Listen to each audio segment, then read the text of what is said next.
ఇక ఏపీలో మరో సరికొత్త కార్యక్రమానికి శ్రీకారం చుట్టనున్నారు సీఎం చంద్రబాబు. P4 కార్యక్రమాన్ని ప్రారంభించనున్నారు. పబ్లిక్, ప్రైవేట్, పీపుల్ భాగస్వామ్యంతో ప్రోగ్రాం సాగనుంది. 20% పేదలను దత్తత తీసుకోనున్నారు సంపన్నులు.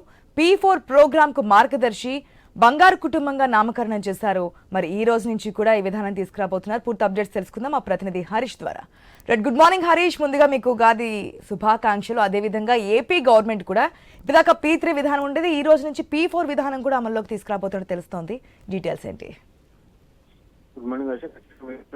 ఉగాదికి సంబంధించినటువంటి తెలుగు సంవత్సరాలు స్టార్ట్ అవుతున్నటువంటి నేపథ్యంలో ఒక నూతన ఒరవడితో ప్రజలు కూటమి ప్రభుత్వం పనిచేస్తుంది. అందులో భాగంగానే P4 కి సంబంధించి సంబంధించినటువంటి అంశం పైన పెద్ద ఎత్తున ప్రభుత్వం కూడా భారీగా చేస్తుంది. ఎందుకంటే పబ్లిక్ పీపుల్ కి సంబంధించినటువంటి భాగస్వామ్యం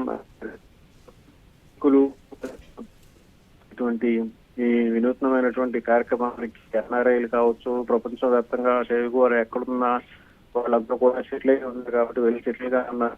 వాళ్ళందరూ కూడా తిరిగి మాతృభూమికి మేలు చేయాలి ఉన్నటువంటి ప్రజానికానికి తాము గ్రామంలో ఉన్నటువంటి పేదలు కావచ్చు, పట్టణంలో ఉన్నటువంటి పేదలు కావచ్చు, లేదంటే బంధువర్గానికి సంబంధించినటువంటి వాళ్ళు కావచ్చు, ఎవరైనా కావచ్చు, వాళ్ళందరూ కూడా తిరిగి మళ్ళీ ఆర్థికంగా ముందుకు వెళ్ళేటువంటి క్రమంలో వచ్చేటువంటి సిచ్యువేషన్స్ అన్నింటినీ కూడా ప్రభుత్వం బాధ్యతతో తీసుకుని ముందుకు వెళ్తుంది. అందులో భాగంగానే P4 కి సంబంధించినటువంటి కార్యక్రమానికి శ్రీకారం చుట్టింది. సో ఈ అంశానికి సంబంధించినంత వరకు ఈ రోజు ఉగాది తెలుగు సంవత్సరాలు ఉగాదికి సంబంధించినటువంటి పండుగ ముఖ్యమంత్రి చంద్రబాబు నాయుడు ప్రారంభించబోతున్నారు. ఇందుకు సంబంధించి సచివాలయం భారీ ఎత్తున సభ ఏర్పాట్లు కూడా చేసినటువంటి సిచ్యువేషన్ ఉంది.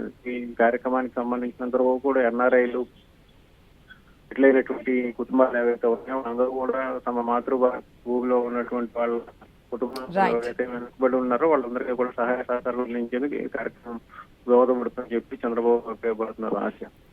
Right Harish, thanks for the update.